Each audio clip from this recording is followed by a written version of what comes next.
नमस्कार दोस्तों, मैं हूं करुण कश्मीरी और आप देख रहे हैं मंथन चैनल। दोस्तों, आज जिस विषय के ऊपर हम मंथन करने बैठे हैं, वो बहुत ही एक संवेदनशील विषय है और आज की डेट में उसके ऊपर बात करनी बहुत लाज़मी हो गई है। शायद इसमें कही गई हमारी कुछ बातें कुछ लोगों को बुरी भी लगें, लेकिन ये एक अटल सत्य है और ये आज के समय की माँग है कि हम इस चीज़ के ऊपर विचार ज़रूर करें। दोस्तों, श्रावण का महीना शुरू हो गया है। लगभग हर दूसरा आदमी किसी न किसी तीर्थ स्थान पे यात्रा करने जा रहा है। सावन के महीने में भोलेनाथ के तीर्थ स्थानों की दर्शन होते हैं, जिसमें मुख्यतः अगर हम बात करें तो अमरनाथ जी की यात्रा, मणिमहेश जी की यात्रा और साथ में केदारनाथ जी की यात्रा मुख्य मानी जाती है। हिमाचल में और भी और उत्तरांचल में कुछ और स्थान भी हैं जहां पर यह यात्रा होती है। हमें इस बात को थोड़ा सोचना और समझना पड़ेगा कि हम यात्रा करने जाते क्यों हैं? हमारा यात्रा के पीछे का पर्पस क्या है?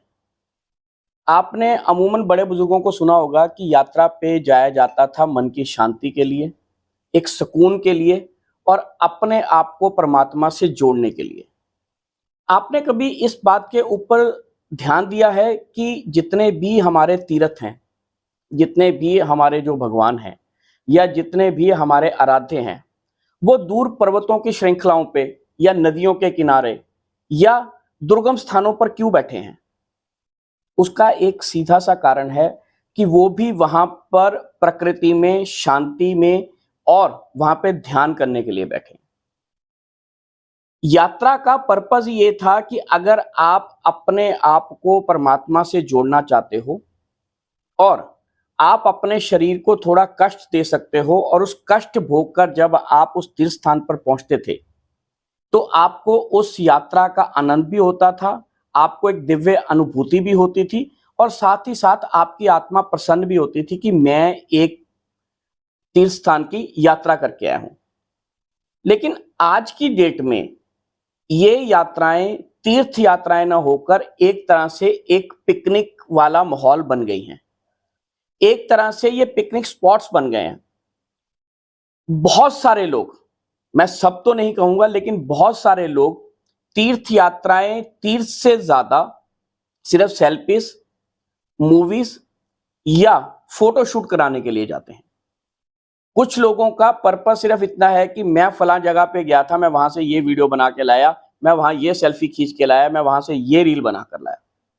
आज की डेट में यात्रा का जो महत्व है वो उस तीर्थ स्थान पे जाके शांति, सद्भाव या अपने मन को परमात्मा से जोड़ने और भक्ति और एकांत में जाने से ज्यादा वहां पर शोर शराबा करने या रील्स और सेल्फी लेने तक ही सीमित रह गया है। पहले यात्राएं कठिन होती थी तो लोग कम जाते थे और वही लोग जाते थे जो एक्चुअल में तपस्या करके भगवान को प्राप्त करना चाहते थे। आज यात्राएं सुगम हो गई हैं, सरल हो गई हैं, बहुत सारी फैसिलिटीज अवेलेबल हो गई हैं, जिस कारण से हर तीसरा आदमी यात्रा करने जा रहा है। हम ये नहीं कहते कि फैसिलिटीज डेवलप नहीं होनी चाहिए या सिस्टम्स डेवलप नहीं होने चाहिए, लेकिन प्रशासन को भी ये देखना चाहिए कि हर एक जगह की एक कैरिंग कैपेसिटी होती है। हर एक स्थान पे जाने के लिए कुछ नियमावली बननी चाहिए। हर स्थान पे जाने के लिए टूरिस्ट का एक तरह से कुछ बंधन भी होना चाहिए। लाखों की भीड़ में लोग वैष्णो देवी जा रहे हैं, लाखों की भीड़ में लोग अमरनाथ जी जा रहे हैं, लाखों के लोग केदारनाथ जी जा रहे हैं और उन सब लोगों को फिर रहने के लिए, ठहरने के लिए, उनकी सुख सुविधाओं के लिए प्रशासन अलग से तैयारियां करता है। होटल बनाए जाते हैं, रोपवेज बनाए जाते हैं और हेलीकॉप्टर चलाए जाते हैं ताकि यात्रियों को किसी भी तरह की तकलीफ ना हो।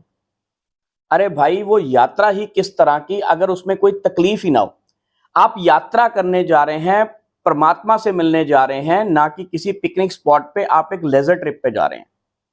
लेकिन होता क्या जा रहा है, लोगों की भीड़ को देखते हुए, लोगों की सुविधाएं बढ़ाने के चक्कर में पहाड़ों का हमने बुरा हाल तो क्या, सत्यानाश ही करना शुरू कर दिया है। जंगलों को हमने इस कदर से काट दिया है। जंगल काटने बहुत आसान है, लेकिन जंगल उगाने बहुत मुश्किल है। नदियों नालों को हमने प्लास्टिक और कूड़े करकट से भर के रख दिया है। हम वहां पर जाते तो हैं मन की शांति के लिए और एक सुकून के लिए, लेकिन हम अपने पीछे क्या छोड़ के आते हैं? कचरा, गंदगी। हम क्यों नहीं इस तरह का प्रावधान करते कि जब हम यात्रा पे अपने साथ जो भी सामान लेके जाएंगे, पानी की बोतल, चिप्स के पैकेट, जो भी साथ में लेके जा रहे हैं, जब हम यात्रा करके वापस आएंगे वो सारा सामान वहां से लाएंगे। क्योंकि शहरों में कचरा प्रबंधन के बहुत सारे सिस्टम्स हैं, पहाड़ों में इस तरह का कोई सिस्टम नहीं है। जो कूड़ा करकट आप वहां पर फेंक के आ जाओगे वो वहीं पे उसी धरती में समा जाता है। मुझे याद है तकरीबन आज से 8-10 साल पहले मैं मणिमहेश की यात्रा पर गया था। बहुत बार जाके आ चुका हूं। जब मैं पहली बार 10 साल पहले गया था तो हमें चंबा और भरमौर के रास्ते में इतने झरने, इतने आप कह सकते हो कि पानी के स्रोत दिखाई देते थे, लेकिन जब मैं 2 साल पहले गया तो रास्ते के आधे पानी के वो स्रोत खत्म हो चुके हैं, वो झरने बहने बंद हो चुके हैं। क्यों? हमने इतनी सारी डिफॉरेस्टेशन कर दी है कि अब उस हिसाब से जो पानी है वो झरनों का रूप लेता ही नहीं है। बारिश होती है, पानी बाढ़ की तरह आता है और बहकर निकल जाता है। जो ग्लेशियर्स पहले जमे रहते थे और पूरा साल पानी के झरने बहते रहते थे, आज वो ग्लेशियर्स पिघलने शुरू हो गए। यही सबसे बड़ा कारण है सबसे ज्यादा तबाही का। पहले भी बरसातें होती थी, पहले भी हिमाचल में लोग यात्राएं करते थे, लेकिन हमने आज से 8-10 साल तक पहले ये नहीं सुना था कि हर साल इतने बादल फटते हैं, इतने सारे तूफान आते हैं, इतने सारी नदियां जो है वो उफान पर बहती हैं। उसका सीधा सा कारण है कि हमने जंगलों को बर्बाद करना शुरू कर दिया है। जंगलों की बर्बादी के साथ वनस्पति और वहां पर जो वन्य जीव रहते हैं उनकी भी कहीं ना कहीं जो प्रजातियां हैं वो विलुप्त होती जा रही हैं। दोस्तों, हमें इस चीज के ऊपर ध्यान देना पड़ेगा कि हम यात्रा करने जा रहे हैं, हम कोई पिकनिक स्पॉट पे पिकनिक मनाने नहीं जा रहे।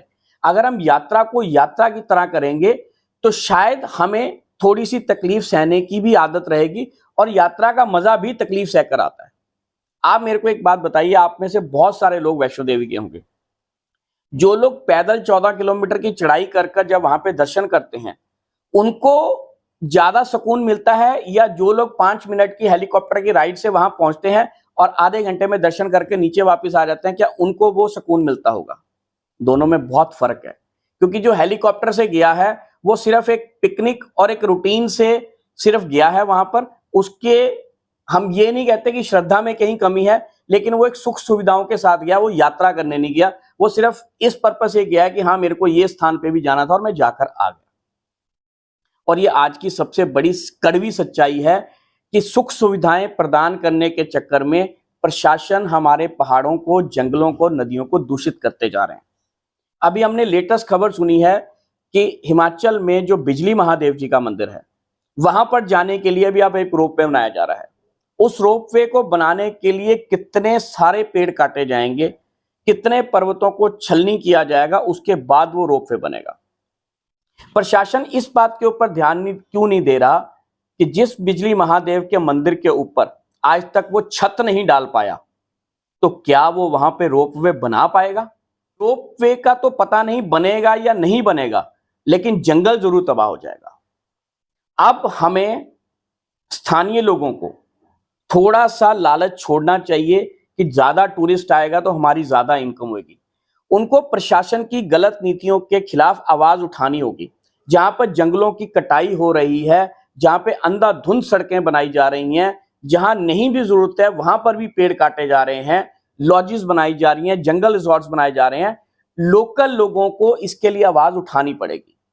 क्योंकि वहां पर ये सारी फैसिलिटीज तभी पैदा होती हैं जब लोग अपनी जमीनें बेचते हैं।